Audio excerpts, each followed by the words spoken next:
Hey, Shaik. Could be better, could be worse. Just getting this set up.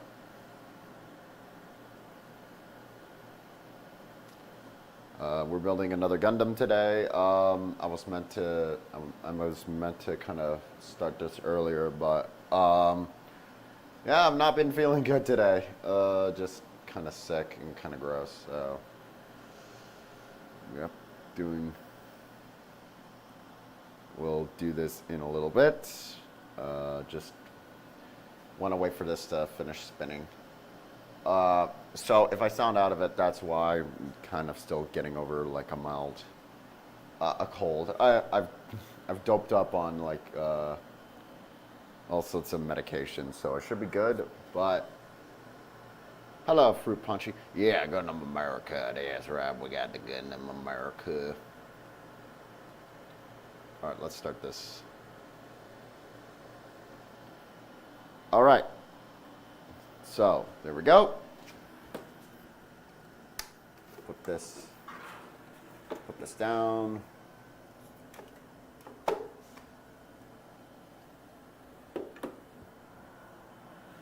Let me get my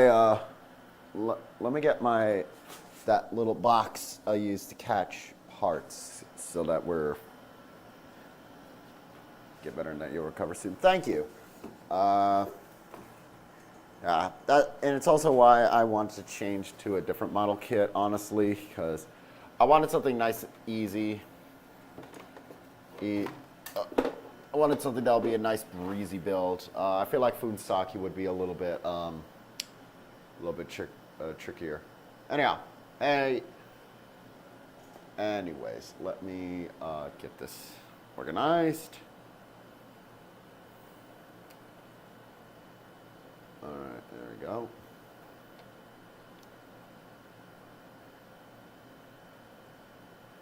All right, first and foremost, hey, yo, welcome to the Uncle Show, where today we're looking at the G13, it's blah, blah, Gundam Maxter. So, this is from the anime G Gundam. Let's do it. Yeah.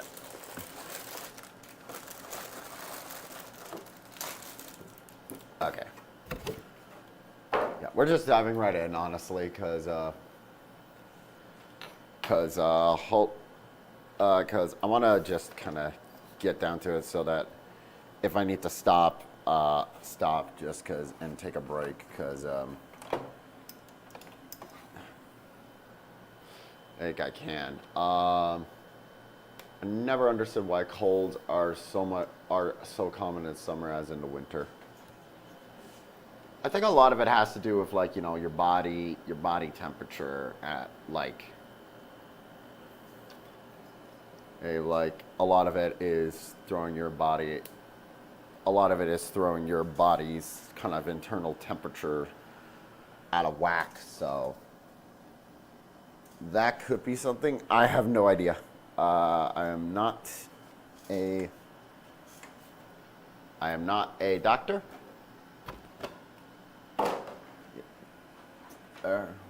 But it happens. I'm just glad I'm just glad it's not COVID at all, honestly, because then I'd have to miss 2 weeks of work and just like, COVID is like, it's a very distinct feeling. So let's get all these opened up. Oh, it comes with a stand. Nice. That's actually kind of cool. So this is my first time looking at a set that from P Bandai, which, in case you don't know, is Premium Bandai, and essentially, it's their range of higher end stuff for. Well, it's just a lot of exclusive stuff. It's a lot of stuff that was like, oh, it may not be popular enough to justify putting it at retail, so we'll just put these as, you know. So we'll just make these slightly different. Anyhow. But yeah, I reckon a lot of it is like weird kind of body temperature thing. Oh, that's a cool effect part. I'll put that aside for now, though. Yeah. I was originally planning on doing the which one was it? The Maxter Gundam. But I opted to instead go for this guy because being sick sucks, and I wanted something a little bit easier so that like there.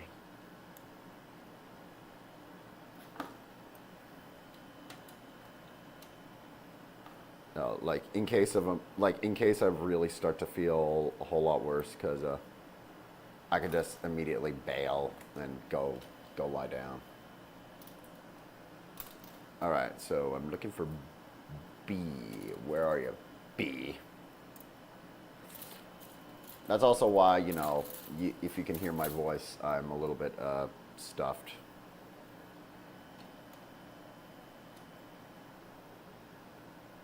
But the show must go on. I love doing the show. I've been looking forward to, honestly, guys, building these model kits are some of the big highlights of my week. So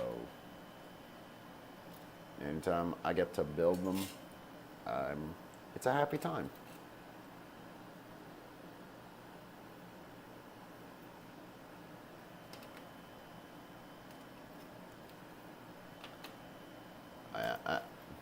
Plus NyQuil, good old NyQuil, cure for everything. Please have mercy on my wallet. I like that. That is true. That is very much true. Now then, here we go. We got a manual, and yeah, as I predicted, very short manual. I'm not. So let's get the two B12s out.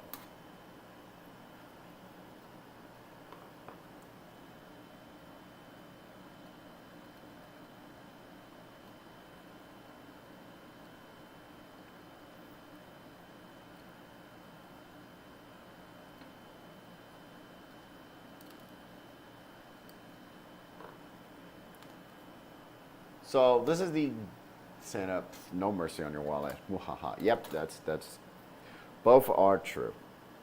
So to kind of quickly explain the Gundam Maxter, it is the Gundam that is piloted by the American character Chippity Crockett for G Gundam, which I love Chippity Crockett. He's hilarious.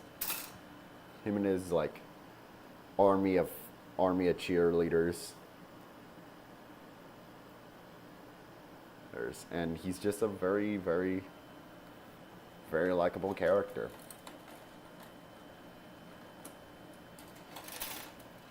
Yeah, whatever. And of course, you know, to kind of quickly explain Gundam, in the world of G Gundam, countries settle their arguments and fights not via war, but by giant robot fights.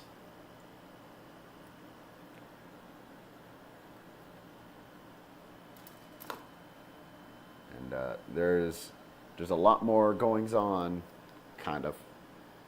G Gundam I describe as a Gundam show where it's not nearly as, you know, super heavy on like the commentary as a lot of other Gundam shows. And that's honestly, but it's a lot more character focused, and my God, the characters in G Gundam are fantastic. Like one of the most likable and charming cast ever assembled for a mech show. That's a Japan American stereotype of. You have lozenges. They're super close when having. I recommend. I don't have any lozenges on hand right now, but that is a good idea. I've always been some good old cough drops sort of like Ricola. Okay, 16. So 16 is gonna go on the left here.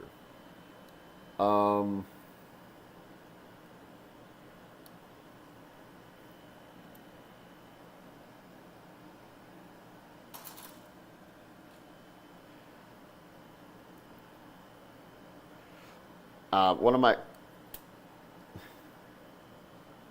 G Gundam I describe as very silly, but because it takes all the silliness very, very like passionately. It believes in itself, which makes the world and characters feel so much more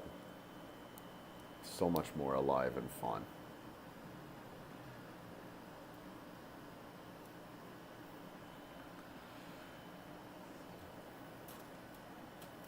Okay. So, another important note, I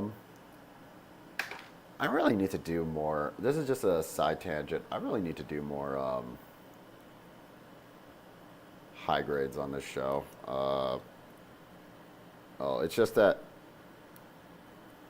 nowadays Bandai's so much more focused on like what are they focused on? They're so much more focused on like real grades these days, and what's the other one? They're real grades and like that. And for me, I just much prefer master grades so much. It's just I got these giant monkey hands that need parts to grab onto, so. Oh, master grades. And we got another big kit coming up. I'm going to start in the next few weeks. So hopefully I don't get frickin' sick again, but we'll see. Okay.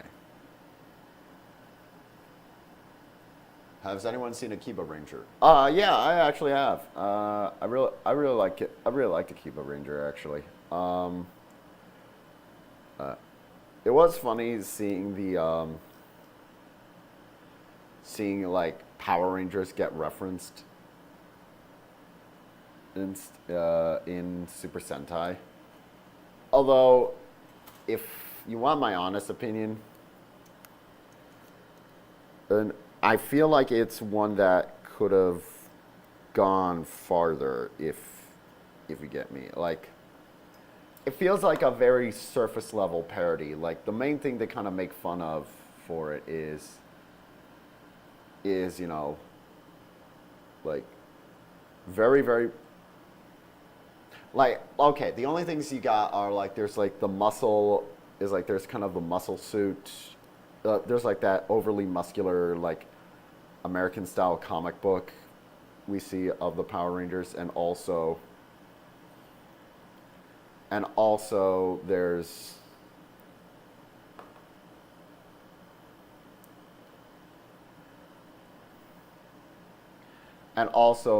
the God, there was something else. There's kind of like the dig at the fact that Power Rangers in America is so Mighty Morphin centric, something that's aged especially well. But I feel like it's kind of one of those things where I kind of wish there was a little bit extra more into it. I wish like I would love if before that, they kind of make fun of. I imagine they wouldn't be able to do any like parodies of like story elements from Power Rangers.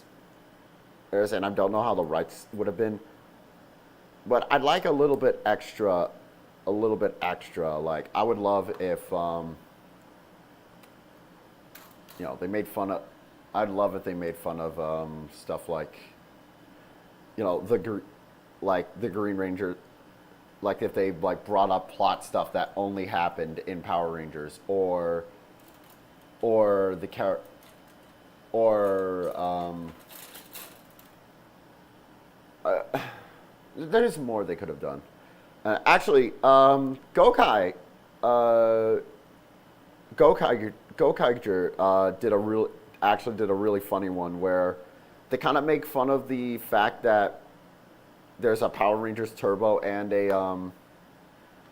there's also already a Sentai called Turbo Ranger, where they transform into Turbo, and they're like, wait, what? Why are we these guys?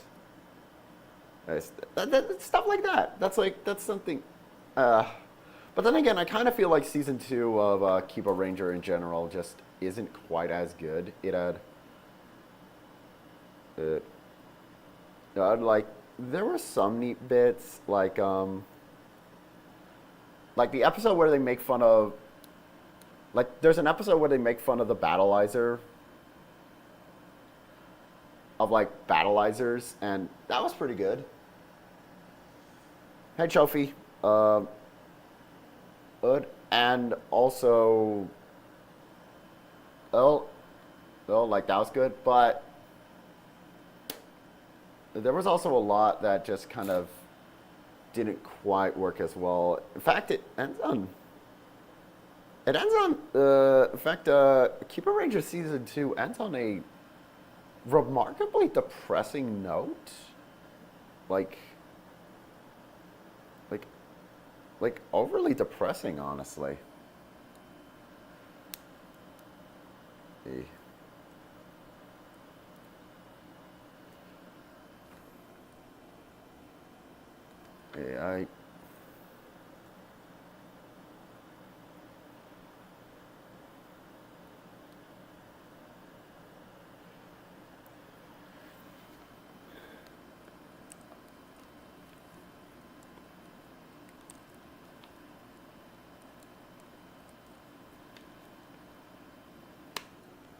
Is this part supposed? How is this part supposed to?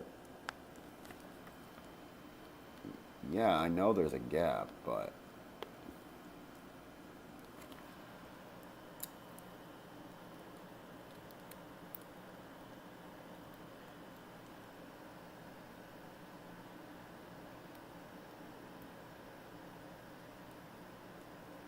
Yeah. Yeah, I never.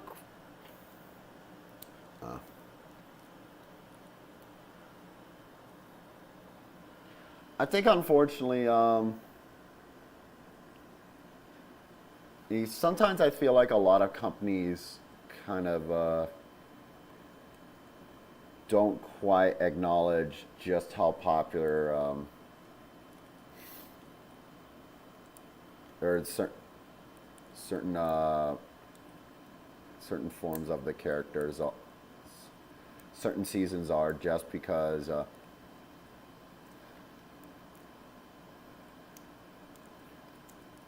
Oh, hold on.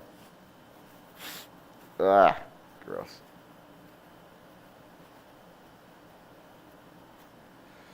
Ugh. I hate having a cold.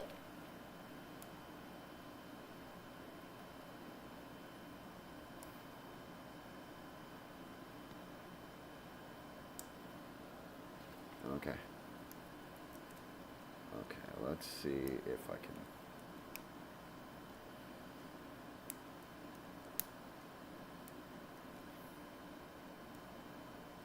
Oh, good, it snapped.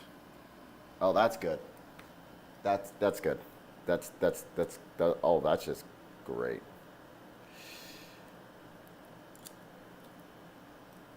$50.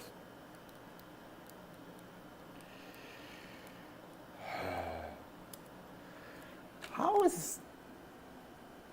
is this supposed to make sense?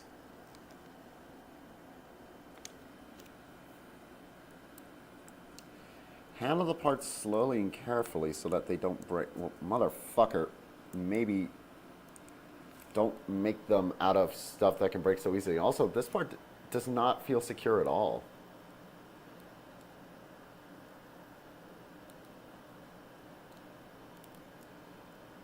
Like, doesn't. Oh, damn show. Yeah, like right there. Right there. Whatever. I mean, it's on. It's not exactly unnoticeable, but that is. When it has an arm, when its arms are pressed in, it won't be noticeable, but just annoying. It's annoying. It's annoying, irritating, and I don't like it.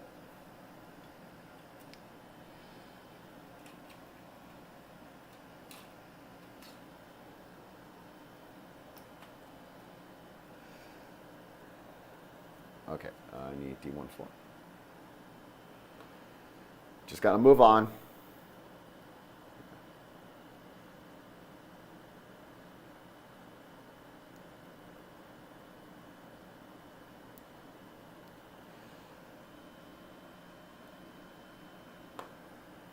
Where's my phone? No polycaps in this kit since I assume it's modern. I don't know. No, actually, there are no polycaps apps at all. That's a good observation. And polycaps, I don't hate polycaps. It just depends on how they're implemented. And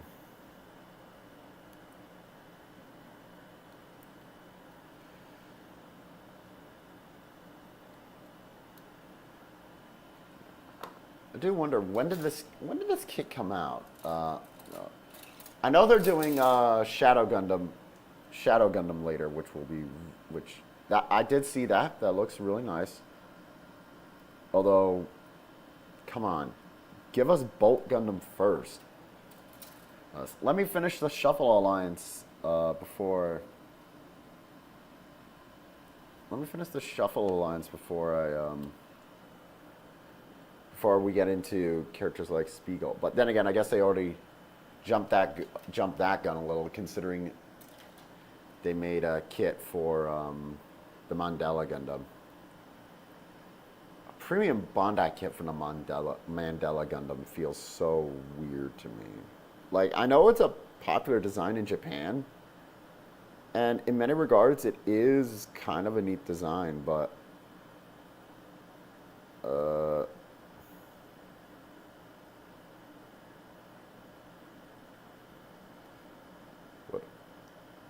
I don't know. Having the Mandela Gundam first before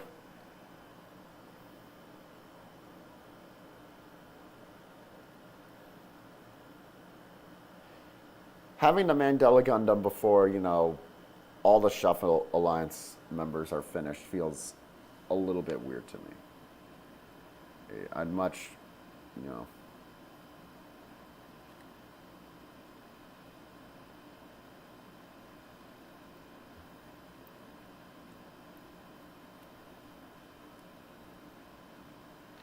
Okay, that's the helmet.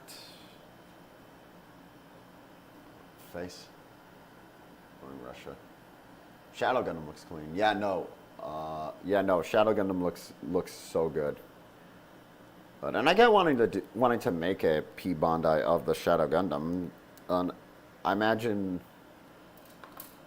Okay, I don't know if how popular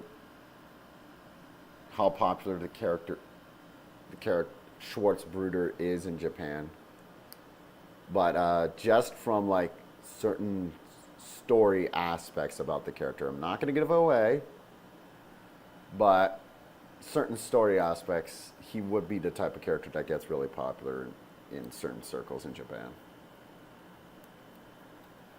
I do find it funny though that Nobel Gundam got two different releases too. She got like the Berserker mode and the and her normal version too, which is kind of funny. And I get why that one is a more general release, just because, you know, girl, and it's still really popular because I want to get that kit, but it's kind of hard to find for halfway decent price. Oh my god, this piece is not going in, is it? This is why I'm more. This is.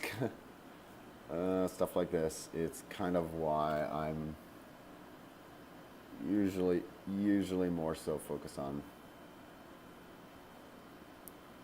master grades, if I'm being honest. Although we do have a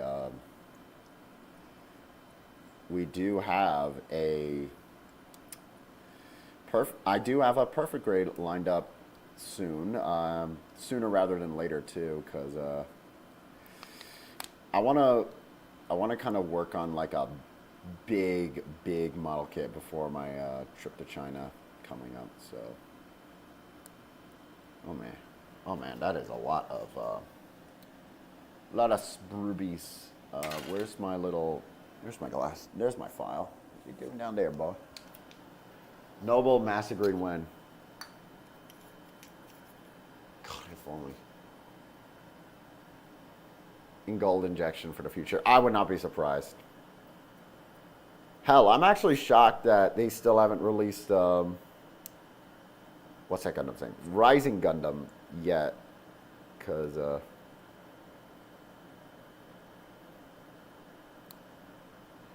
Rising Gundam in many ways is like a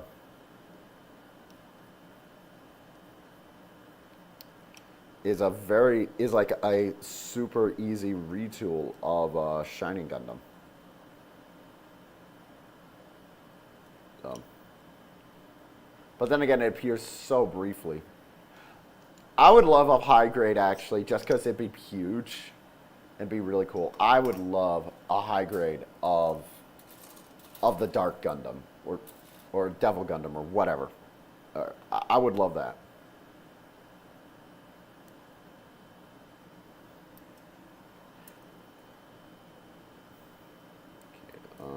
Gonna take off the safety nubs.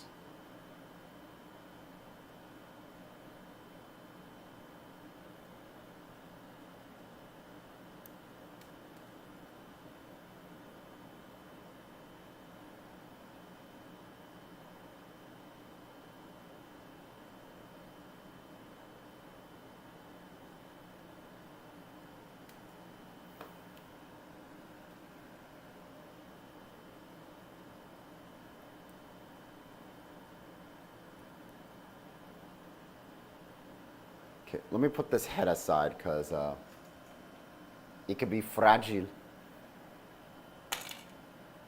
And that fell off again. I'm going to say this needed a bigger peg or a tab. Or have a terrible SD kit only. Yeah.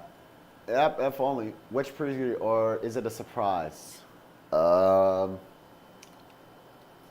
I'm going to give a very quick peek. Are you ready? There was one more.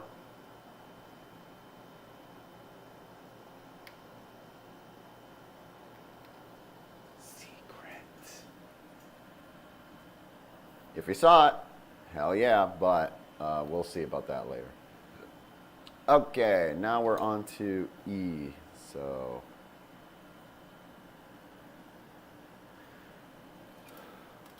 my sprue is all spread around. No, I have a terrible SD kit. Is that true? They only released an SD Rising Gundam. Master Grade Faz. No, it's not Faz. Um,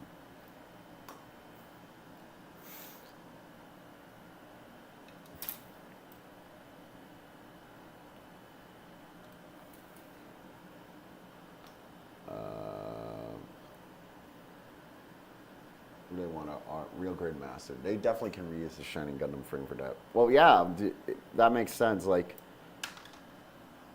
I gotta say, G Gundam is kind of brilliant from a marketing standpoint if you think about it, because like G Gundam was, because G Gundam was like, I get the feeling G Gundam was made when like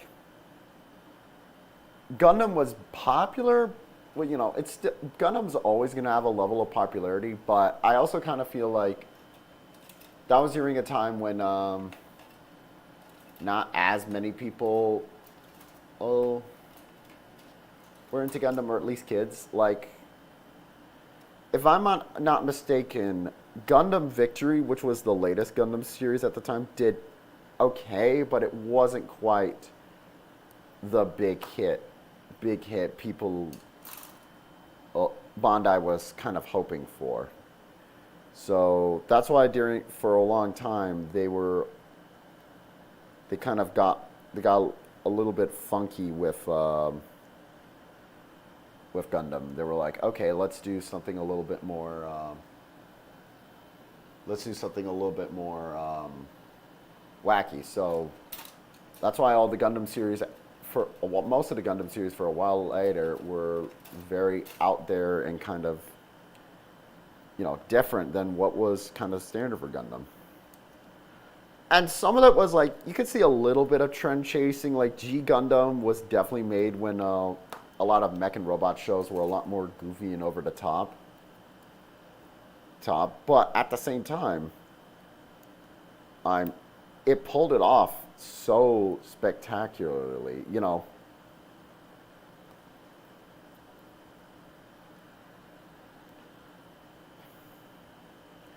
It kind of felt like, okay, we're making Gundam into something that's a lot more ridiculous and bizarre.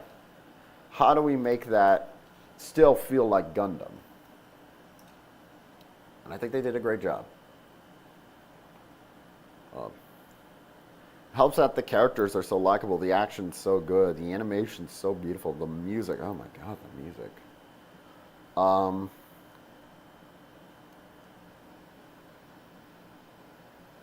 Wasn't G their first alternate universe series? Not including SD Gundam, yeah. Because I think there were like little OVAs released. But yeah, to my knowledge, it was the first time they were ever like, okay, let's do something a little bit different, a little bit different. And they kind of kept that up for a number of years. There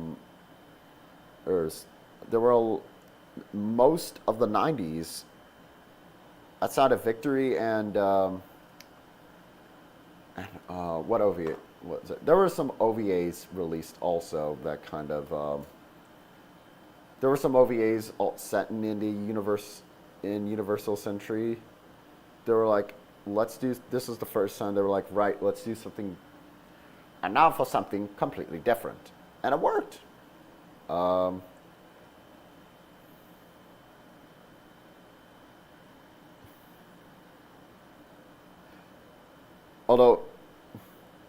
Although I will say it is kind of funny. There is a brief cameo of what looks like the RX-78 in one of the final episodes of G Gundam, and it's kind of funny to look at. Like, oh, there they go.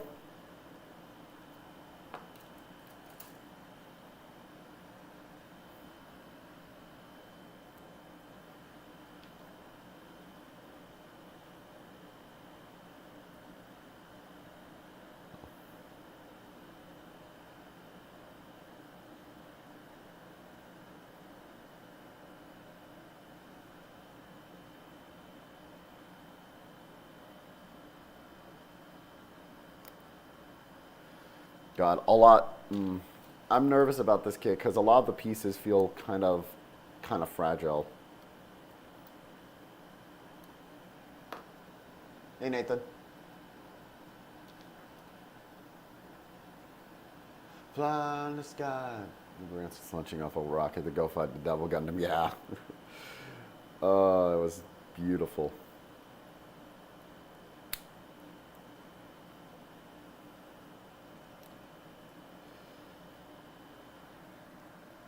I want to watch that final episode again. It was just so good.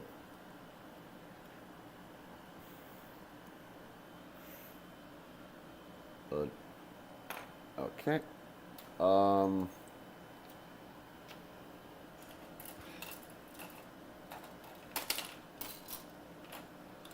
It kind of cracks me.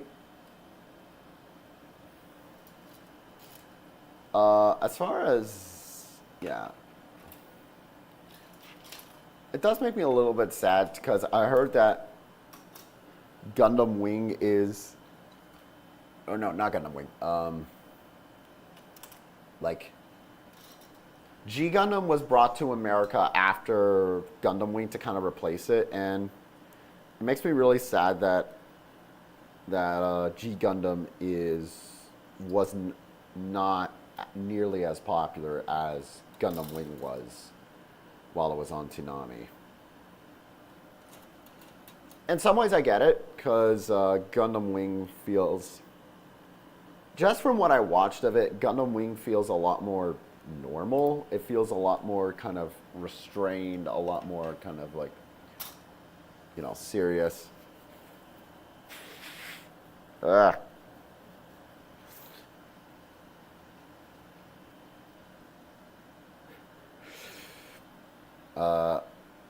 Well, and just to clarify, I've only seen one episode of Gundam Wing, and my overall thoughts of it, just from the one episode I watched, was this feels like a shoujo reverse harem kind of anime.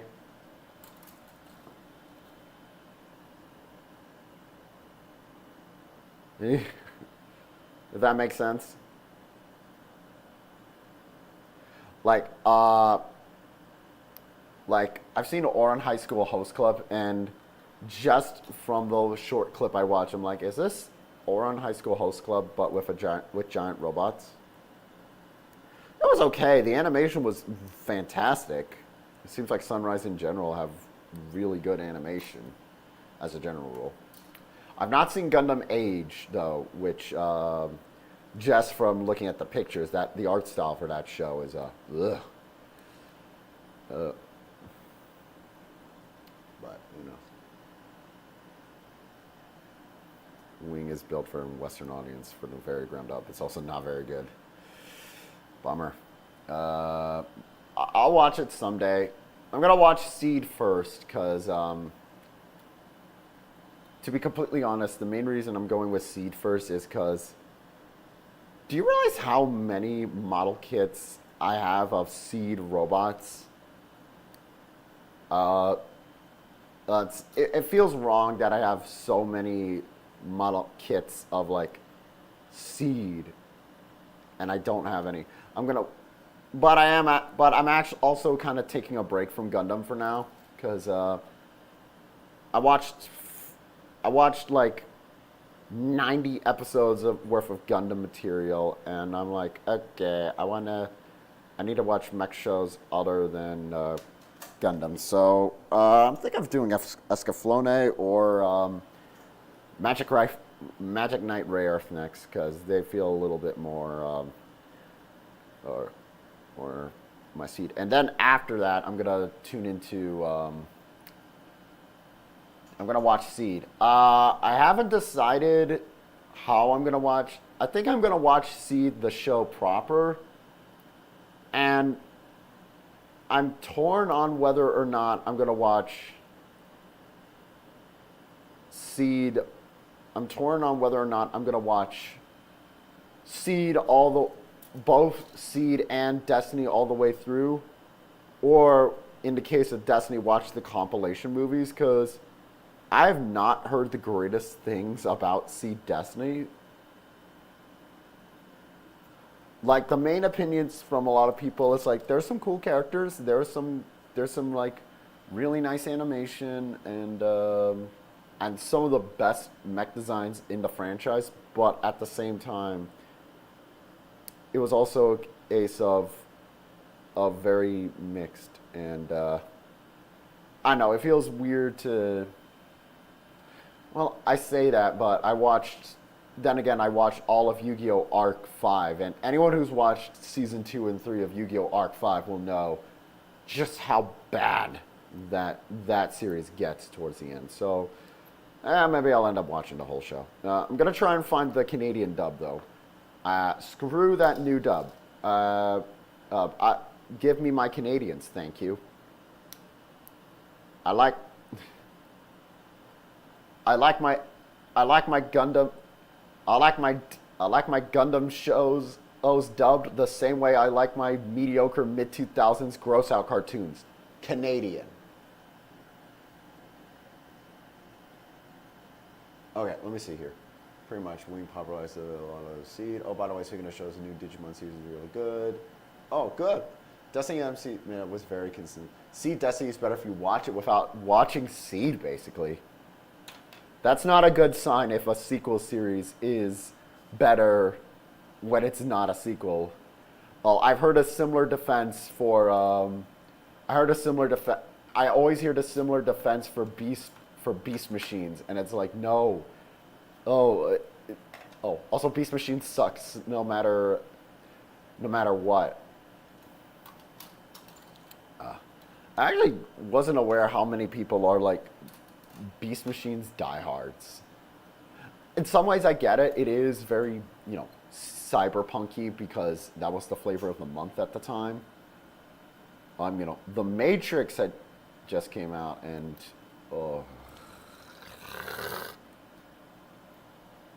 I could make a whole video essay about how much damage the Matrix did to the to like science fiction at the time, or even a lot of action movies. Come to think of it, I know there are people that like it, but I'm not one of them.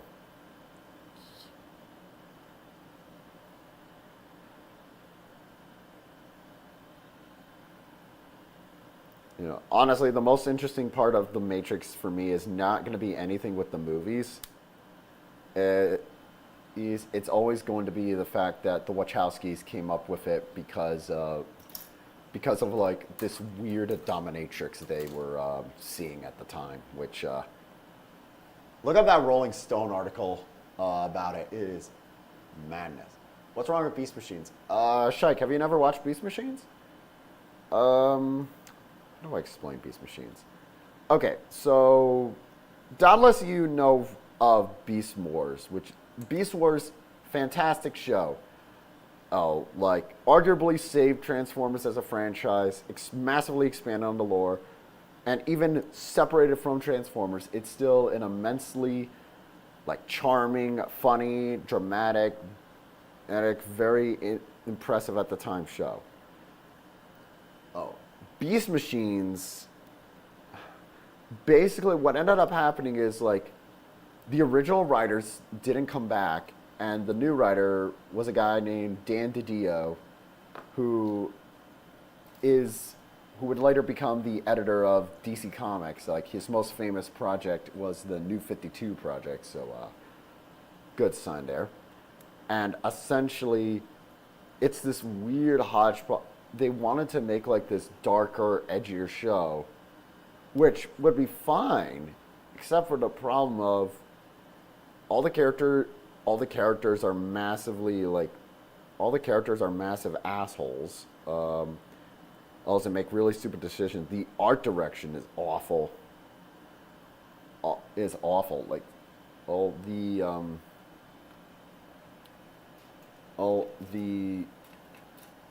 and just in general, all the characters feel like hideously out of characters. The one that like Optimus goes from like Optimus Prime becomes essentially this weird religious zealot. Rat Trap is Rat Trap is just ungodly annoying. There's this new character introduced to try and be the new like hit with the hip and whiff it with the kids character with what's her face? Night Scream, I think was her name. It's just not a good show, and you sometimes get people going, well, this was so good, yeah. And in many ways, it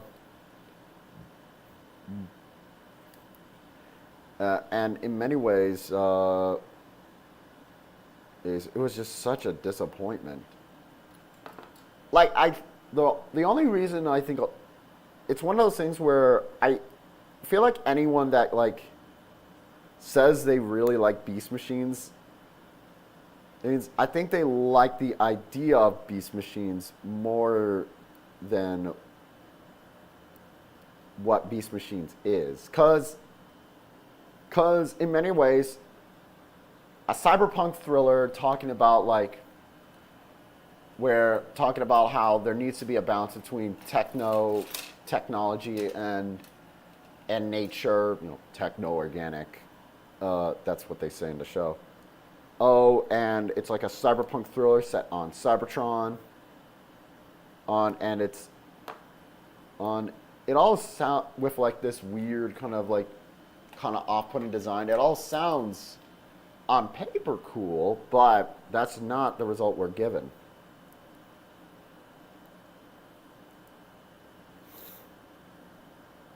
And I kind of wish.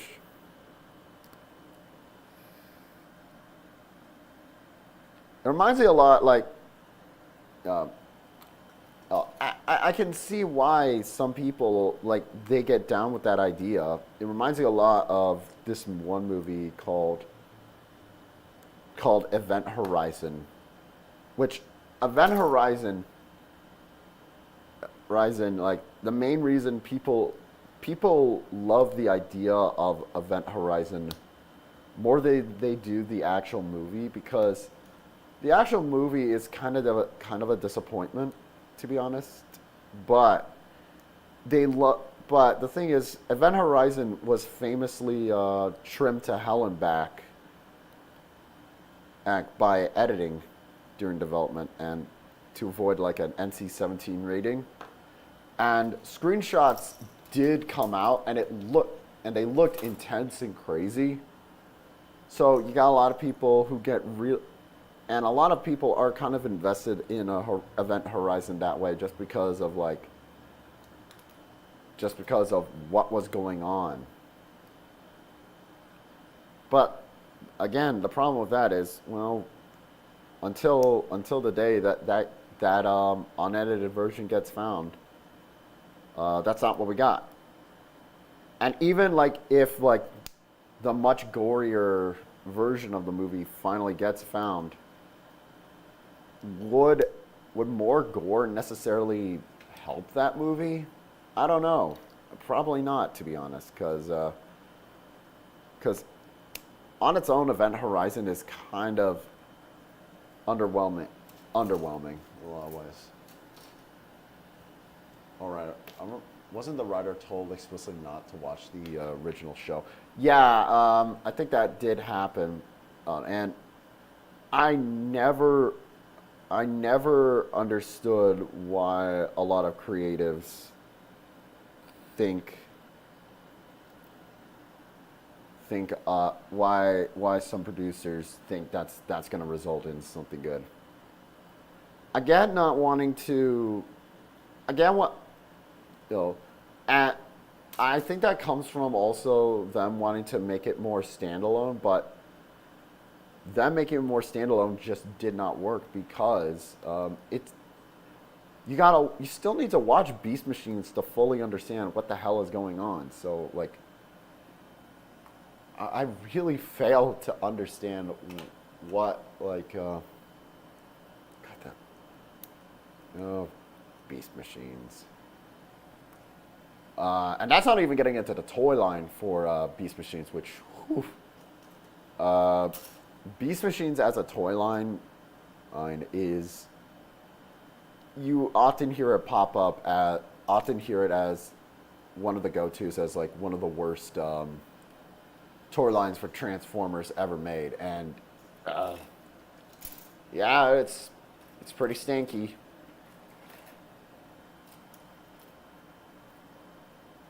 Do I need D at all? Actually, I don't think I do. For now, anyways. It's just a lot of weird designs, a lot of awkward transformations, because a lot of them were based on concept art that ended up not being used. That's why the Optimus Prime, like deluxe toy, is like this weird, what I can only call a zombie ape. The only one, although that being said, there were some good Beast Machines figures in there. Actually, Beast Machines figures. The Viacons, actually, a lot of the Viacons were pretty good. In particular, and as far as like the main characters, actually, that Black Arachnia to this day I think is a legitimately great figure. Really, really good articulation for the time. Actually improves on some of the problems with the show model. Like it has a much better color scheme. And like it doesn't have the ugly face. And for the time, just insanely good art and fun gimmicks.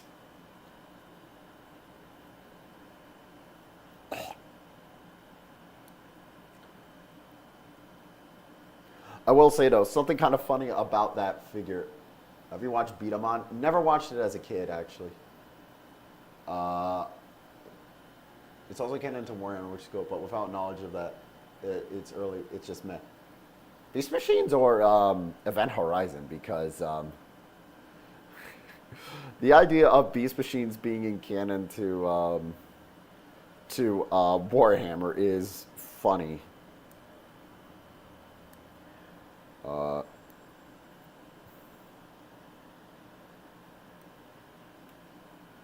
It's especially a shame because Beast Machines provided a much needed shakeup for Transformers.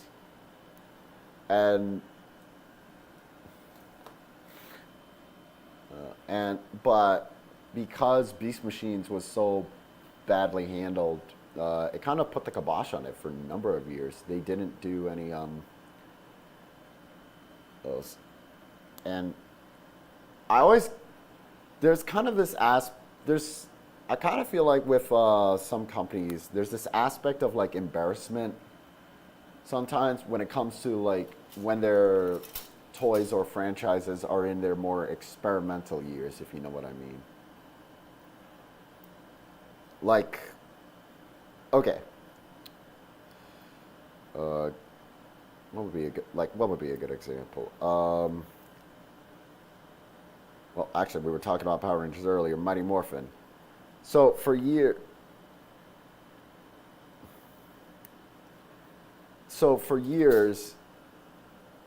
Mighty Morphin was. Mighty Morphin, of course, is like, one of the most famous seasons of Power Rangers, but at the same time, it's also, as an era, it's not. You could hardly call Mighty Morphin the best era of Power Rangers. It's iconic, yeah, but it's also like, but for a lot of, but for Hasbro, I think, Hasbro, who owns the rights for it, it's a very safe era, and they go with that. And I know that in many regards, it's like a lot of companies or people still think of Power Rangers and they think of Mighty Morphin. In fact, I read about something recently where apparently Amy Adams, who is a really well-known actress, she was actually going to be the Pink Ranger in Lightspeed Rescue, but her agent her agent suggested that she pull out because she said like it would be the end of her career, which is a real bummer. But I also know what I don't like. Oh, but I know why she brought up those fears because none of the other Power Rangers actors, especially at that time, were doing anything. Were kind of doing anything really. Uh, Kimberly's actress nowadays acts on a lot of like some of them would work on like a lot of like certain TV shows like funny bringing up Lightspeed Rescue. I think the Blue Ranger from that season would go on to work on like a lot of one of those cop shows. Law and Order, Law and Order, NCIS. One of them. There's like Gun. One of them. Van Helsing.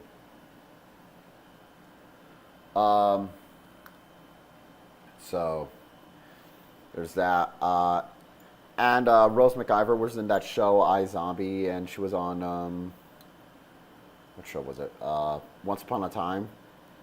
I don't know if anyone remembers that show, but it was it had a fan base. I was one of them. I liked that show.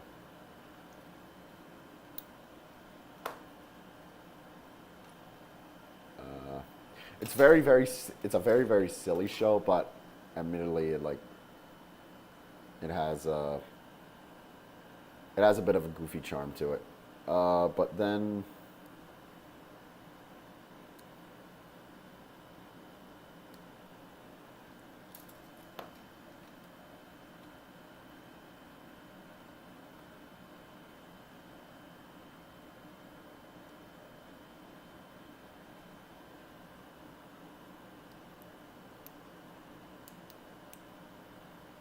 But I do kind of feel like there's sometimes when especially in the past couple of years when it comes to some brands, they get the brand and they become terrified of moving beyond certain eras.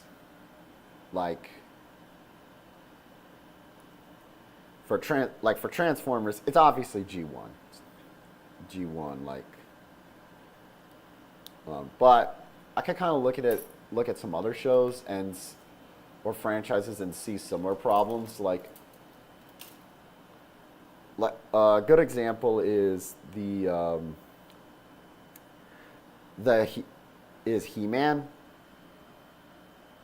because He-Man I kind of feel like is perpetually trapped in the 1980s. I watched the new He-Man movie recently, and it's not a bad movie, but it's okay. It's okay, but I noticed, but it's funny because as a kid, there was a He-Man show that tried to take itself a little bit more seriously and try to be a little bit more epic, and I feel like with that, they kind of, it kind of wants to be like overly goofy, like acknowledging the 80s show, but at the same time,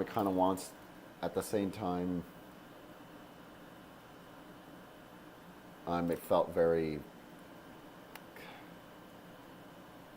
it's weird. I wanted to like that movie a lot more than I did. It's okay, but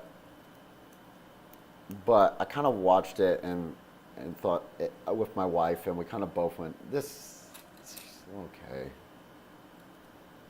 It's a little lame in a lot of regards, honestly, which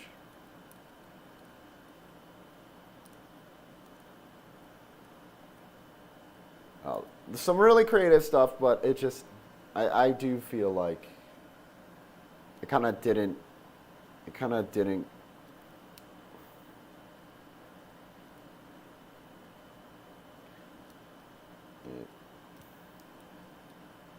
kind of played it safe in a lot of regards. I don't know. I'm just rambling at this point. I've got to... We got to do some legs now.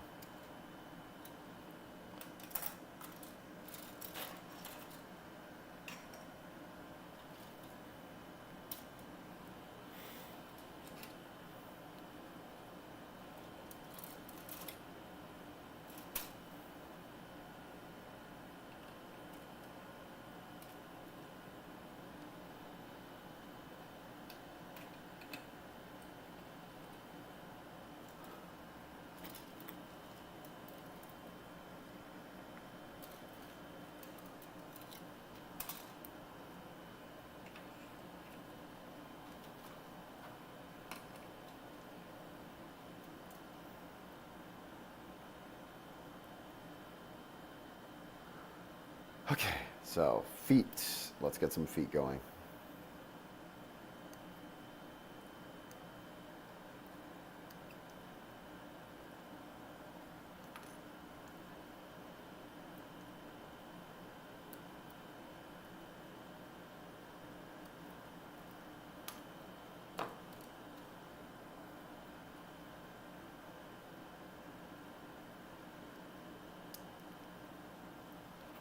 I think the only Power Ranger, sadly, going back to Power Rangers and actors, I did remember, I think like the biggest thing that a lot of Power Rangers actors could hope for is, I know a lot of them, because when Power Rangers started filming in New Zealand, a lot of those actors, they would hire like people from New Zealand, and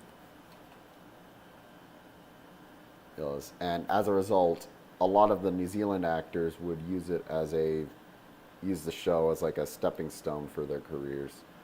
Like the guy who played the Red Ranger in Ninja Storm, or the guy whose name I can never pronounce.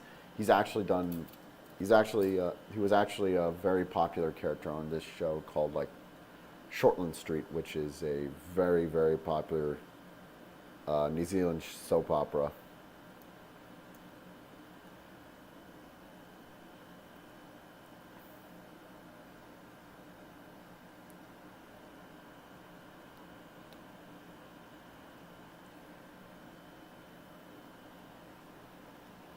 Peace, Chuffy.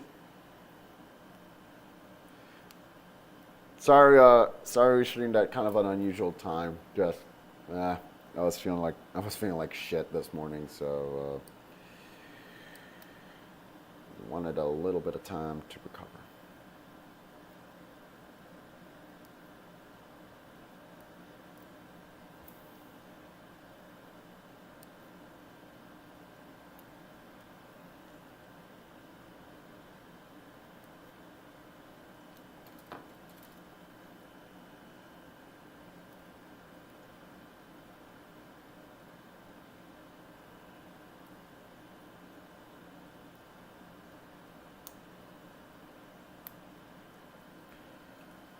Foot, almost done.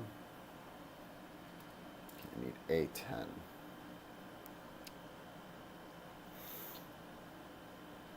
Here they are.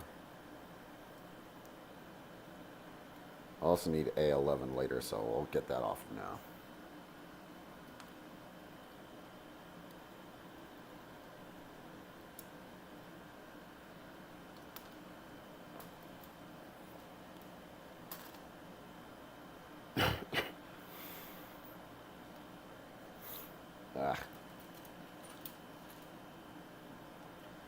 Need B28 and 26. No, I need 26 and 29.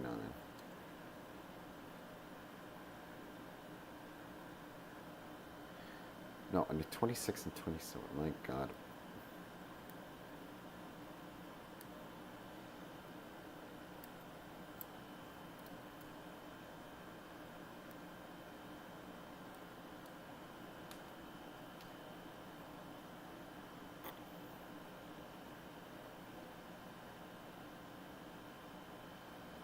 Next, I need B5. There it is.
13.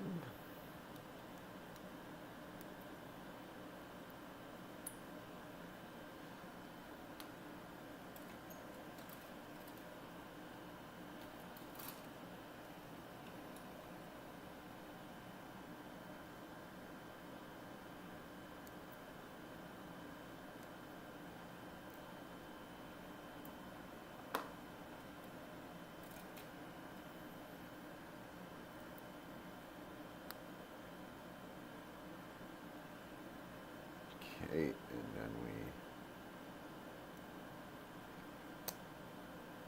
click.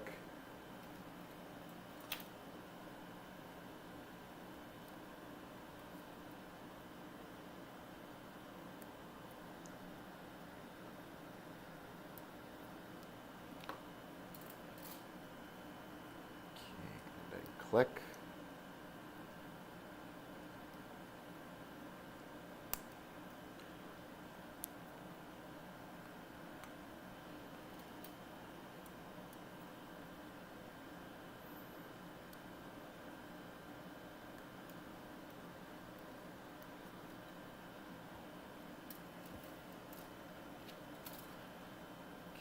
This bit now.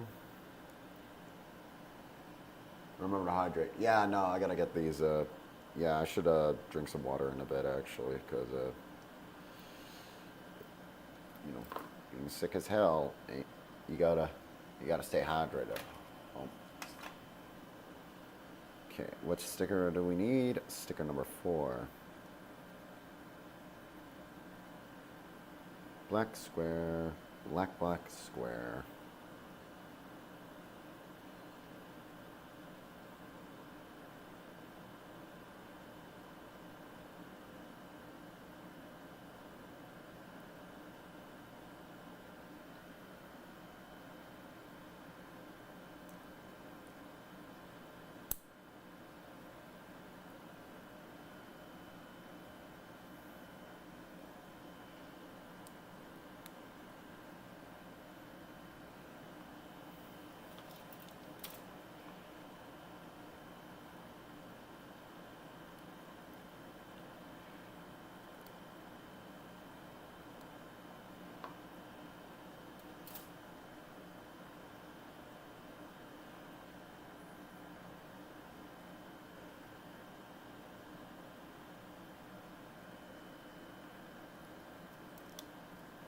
Click. Click. All right. Leg the first.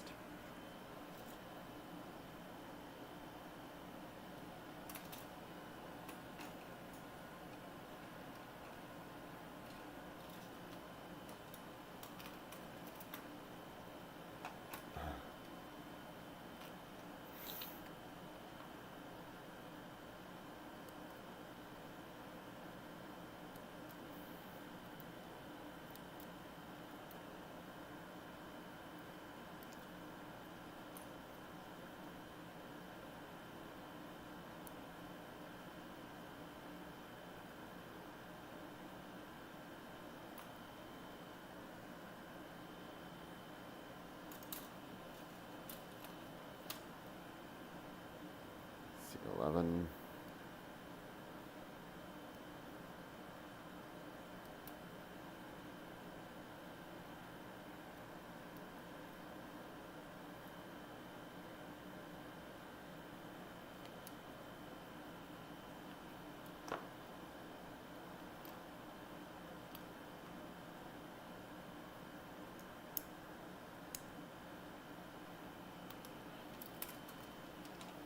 B13.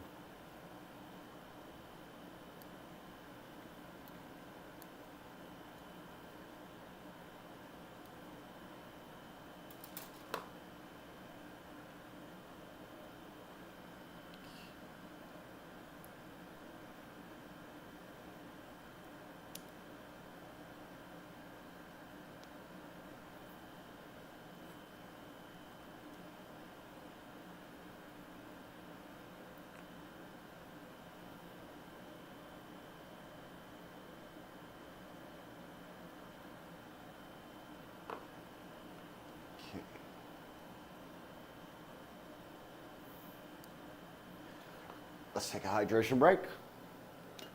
How long have I been going?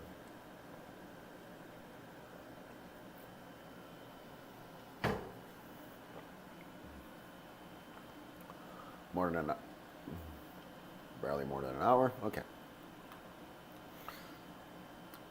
Okay, so we'll finish this up shortly. I'm only gonna make this guy for now, just because. Again, I don't want to go on for too long, and also I want to still kind of like to stay hydrated, relax. Although honestly, building this felt really nice, just because holy shit, like I think the number one reason, the thing I hate the most with like about getting sick is not even just like the whole like I'm stuffed up, I'm snotted up. You feel useless during it all.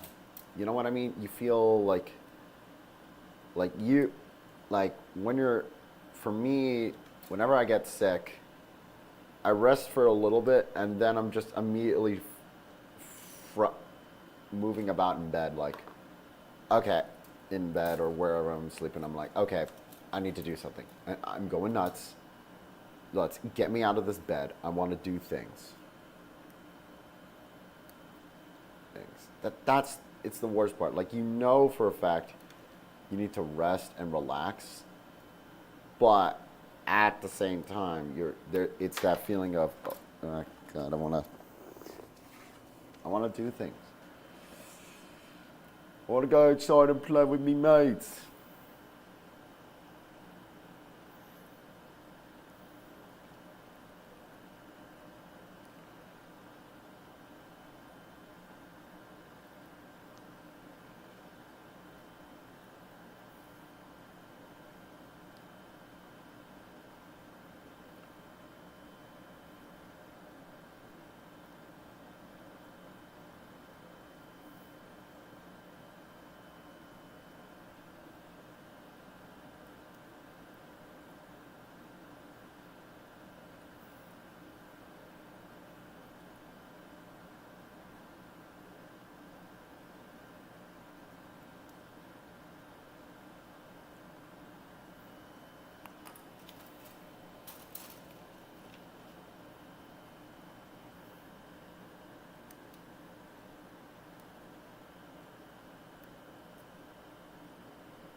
Click.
Click. Click. Then we get this part in.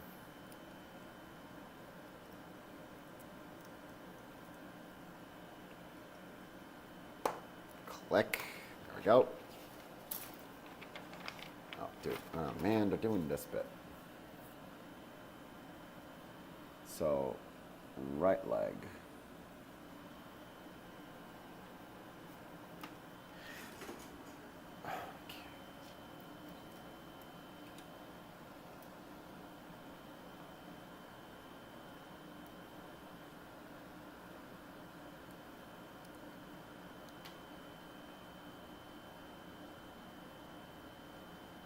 C11 and C12.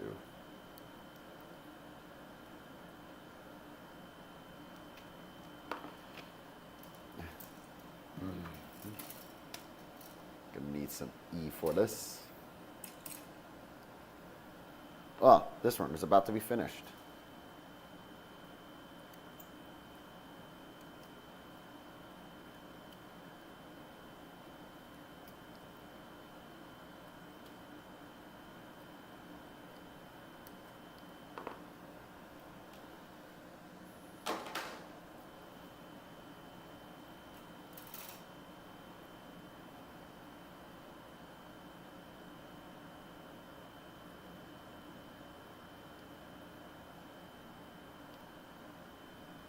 Let's see. Let's go.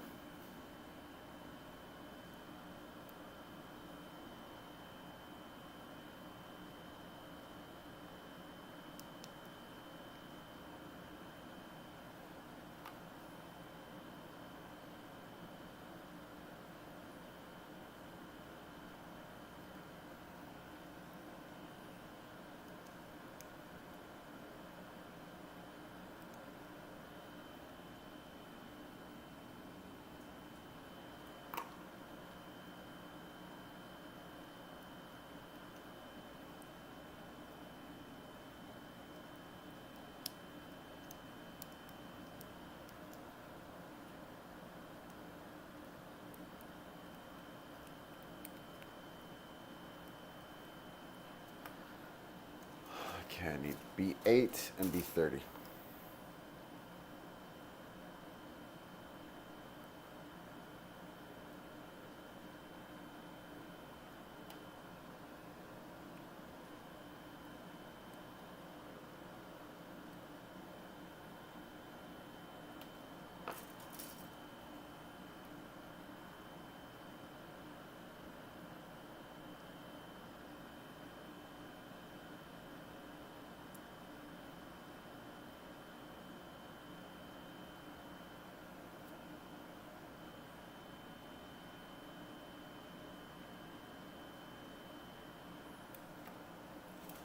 Just get another one and do it again.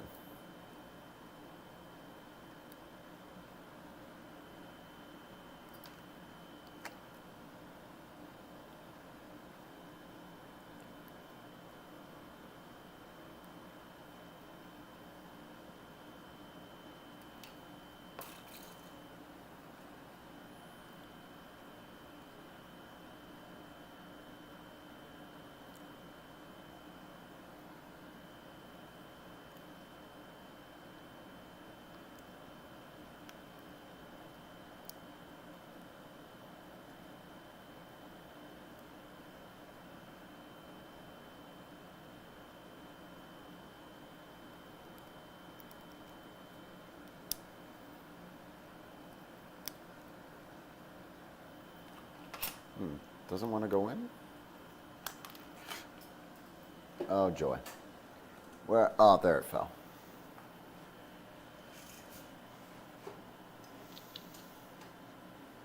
Oh, thanks, dude. Thank you, Shike. All right, where are you? Where are you? Where are you, little fucker? There you go. Ow. All right. Why was this not going in?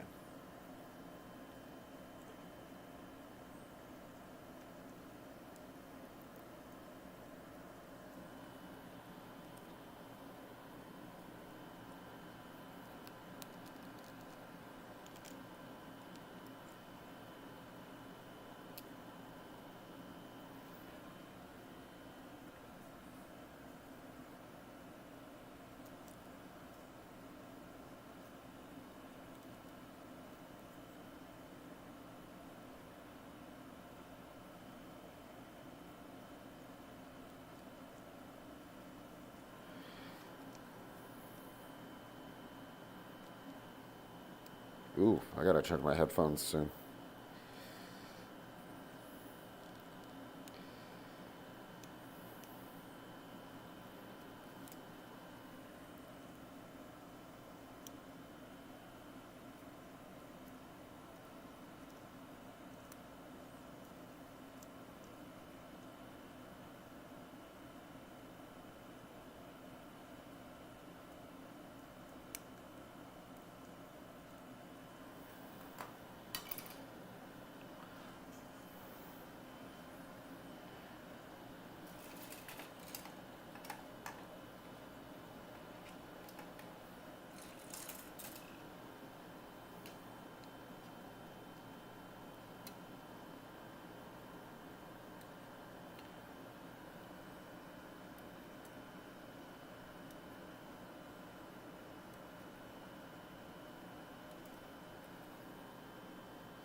Okay, and then we...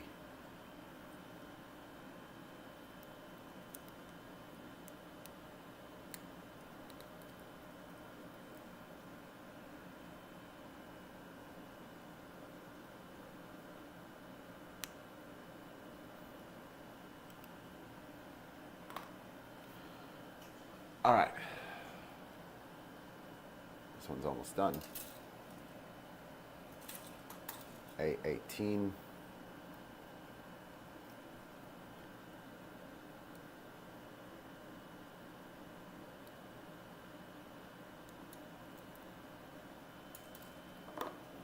And B23.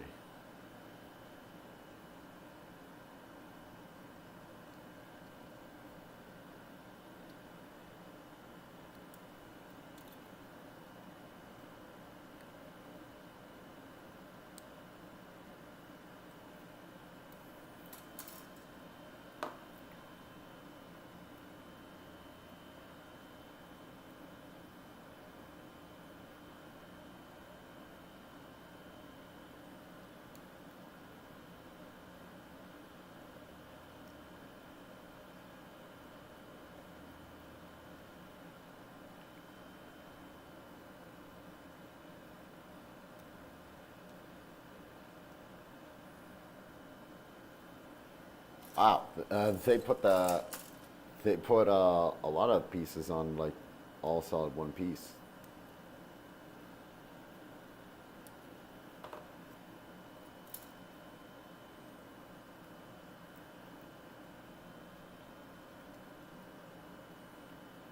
It makes some stuff nice and convenient.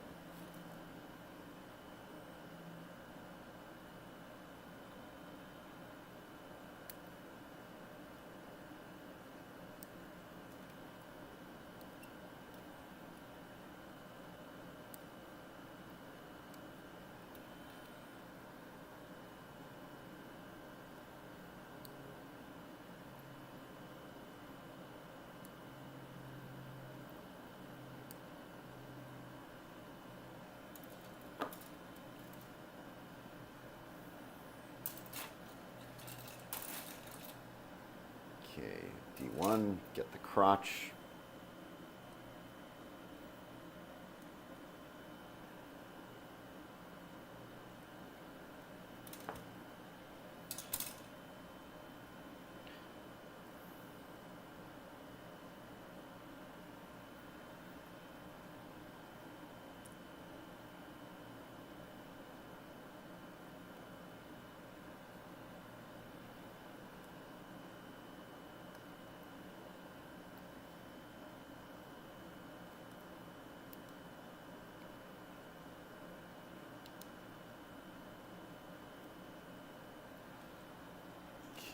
go. Next, we get the legs attached.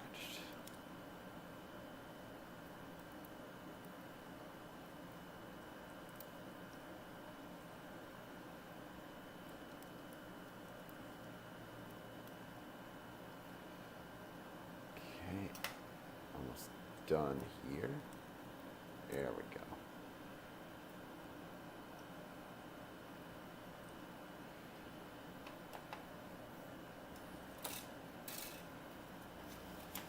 All right, next, we're getting the core lander.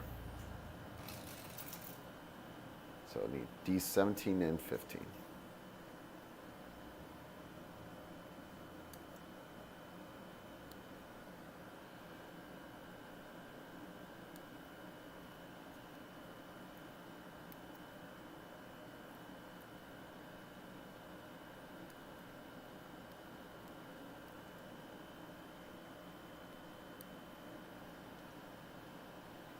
Later. Later, Shike. Have a nice day. Or night.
Okay, stick them on.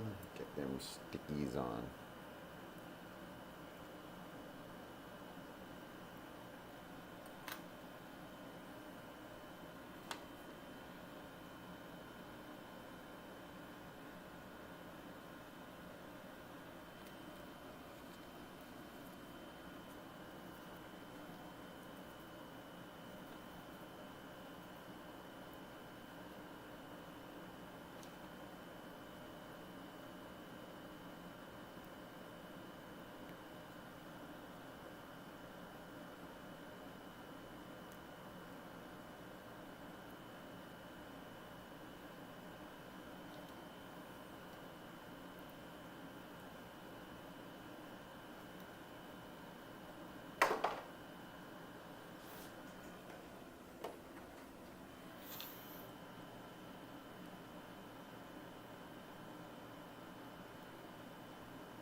This doesn't want to go on.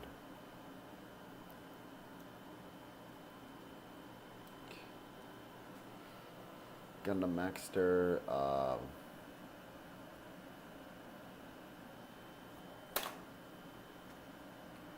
right, let's do the weapons.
Guns are right here.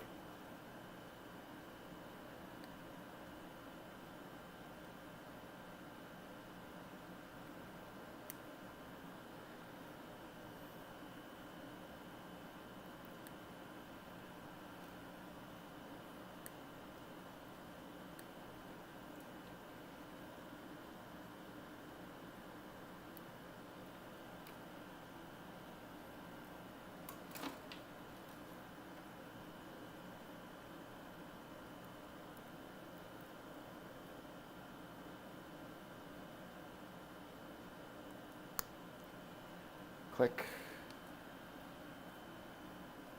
So gun the first. Let's get gun the second.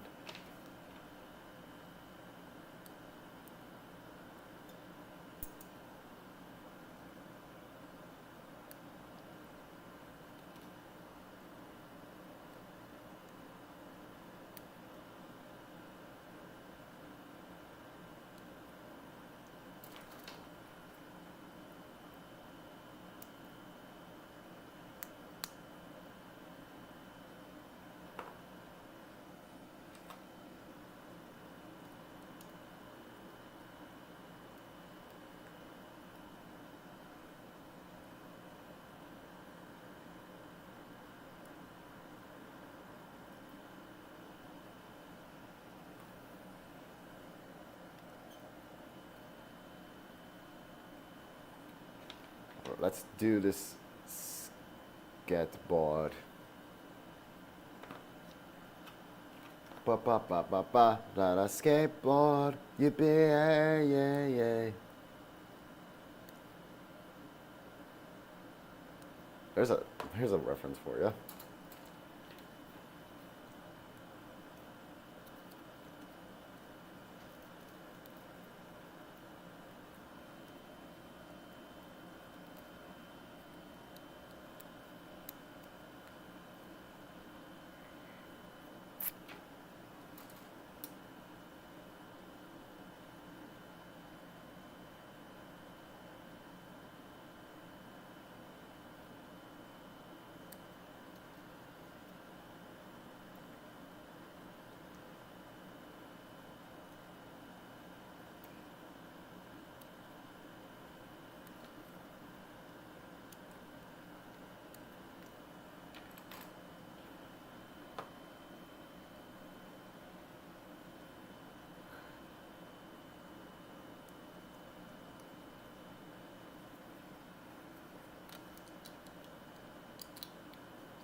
D12.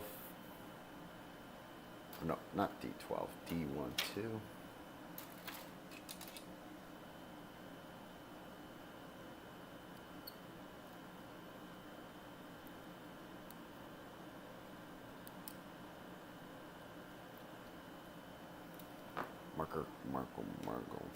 Marco Clark. Boom.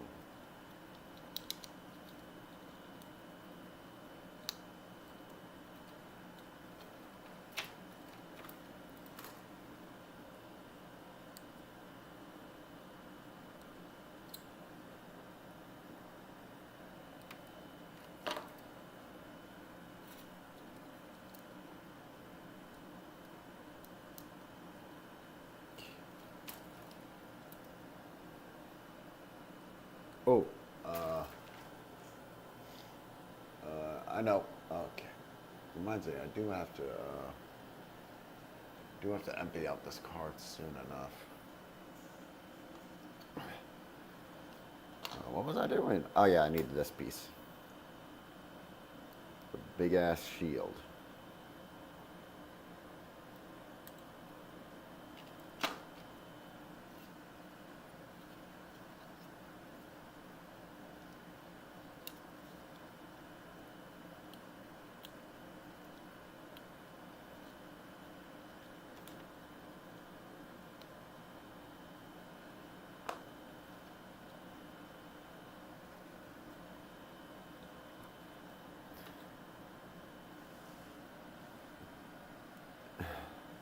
Then these are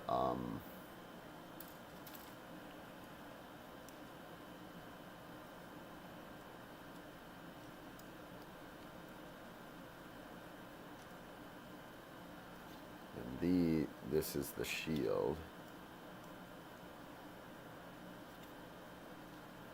It's such a big ass shield. There you go. All right, boxer mode. Seems like boxer mode's transformation is just ripping off a lot of stuff. So there's that.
There's a piece we didn't use.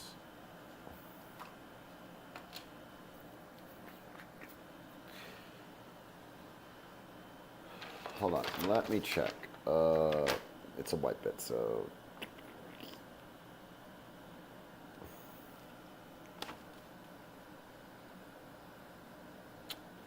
it's another 14 or 15. All right, where would these go?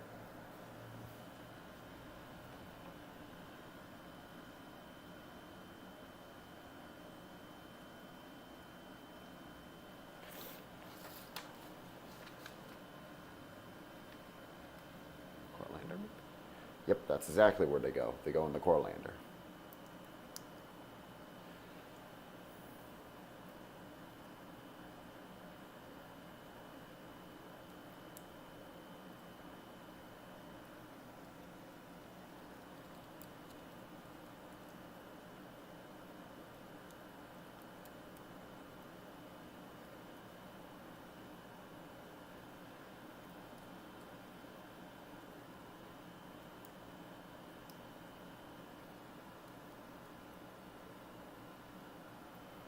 There we go. Gundam Maxter.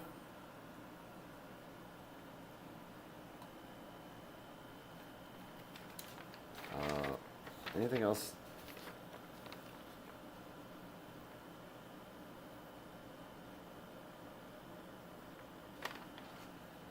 Then for the boxer mode,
I mean, it looks really nice.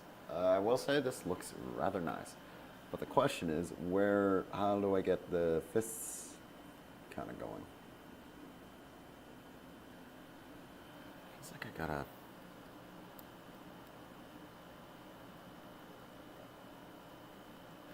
Ah, there we are. That makes sense. Okay. Clever. Albeit feels a little precarious. But, all that being said, I think this is a delightful little guy. Looks pretty well articulated, too. That's a bit disappointing. No good ab crunch, but not really any side pivoting. But, still feels nice. That is a delightful little fella.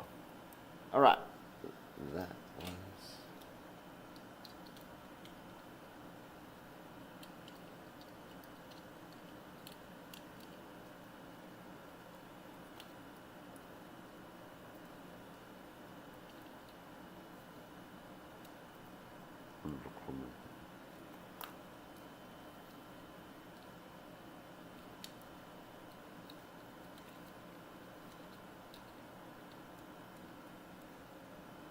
I will say though, the shoulder attachments aren't the best.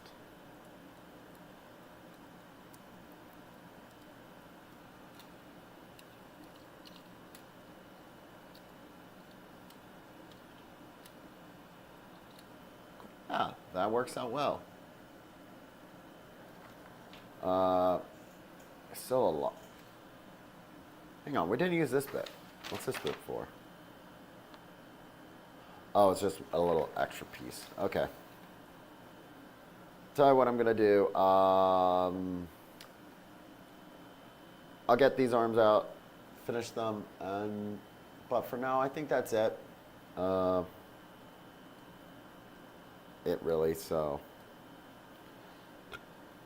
Otherwise, yeah, nice and easy one today.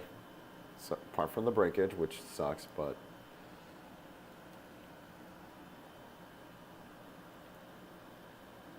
What are you gonna do? Complain mostly.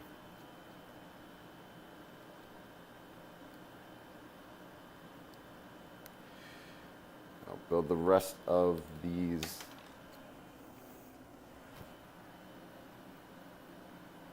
another day.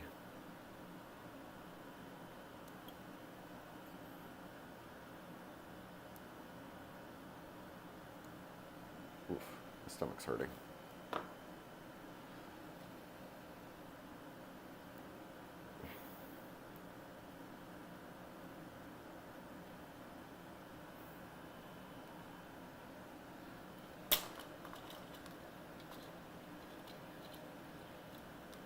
Okay, slight complaint. I do wish the shield could be placed on the back. I actually do wish that, but he still looks cool.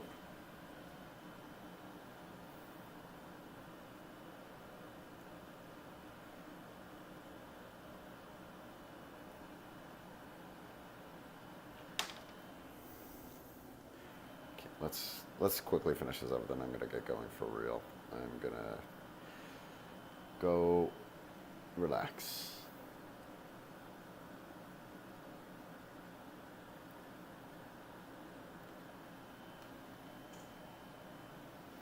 Okay, so, got more.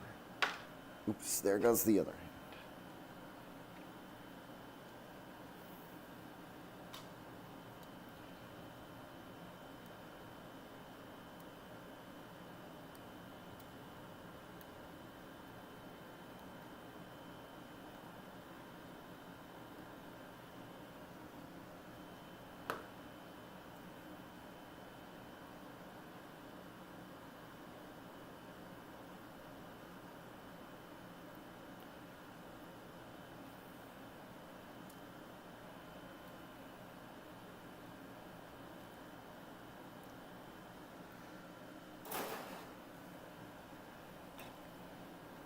Yep, we used up all the stickers. Honestly, pretty low sticker pain index. That's right.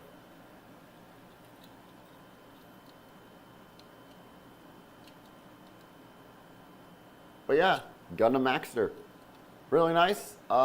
Is it worth the $50 though? I don't really think so. It's cool. It's well, you gotta, and you get the nice base with it, but honestly, at the same time, it does feel a little bit expensive. It still feels a little bit expensive. Are they? Do they all come bases? I don't know. We'll see.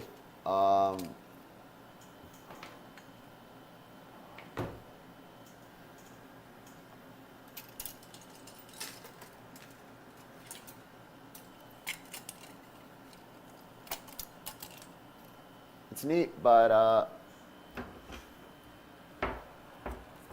right.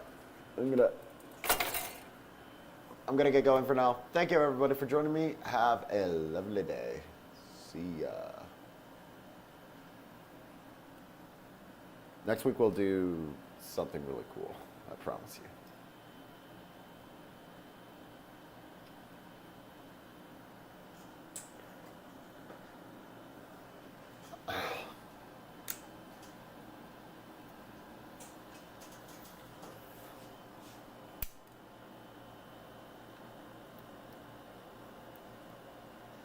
I gotta make sure I back up my files too, so I'll do that today.